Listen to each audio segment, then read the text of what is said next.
Àwọn agbébọn jí bàbá àtọmọ gbé lọ ní Kwara.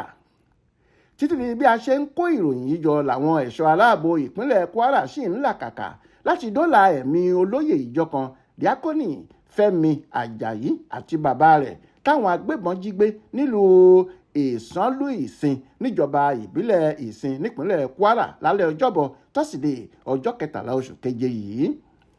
Aláròyé gbọ́ pé ṣe ni àwọn agbébọn náà ya bo ìlú Ìsánlú Ìsìn ní nǹkan bíi aago 2 alẹ́ tí wọ́n sì yìnbọn sókè léraléra, èyí tó mú kí ìbẹ̀rù bojo gbọkan gbogbo aráàlú tí kò sì sẹ́ni tó lè jáde lásìkò tá à ń wí yìí.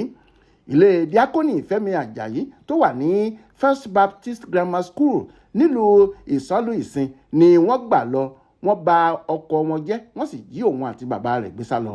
Àwọn adarí agbègbè náà ti wá rọ àwọn èèyàn kí wọ́n tètè múra sí àdúrà o, torí pé ohun tá ò bá fẹ́ kó bàjẹ́ ojú là á mú tó.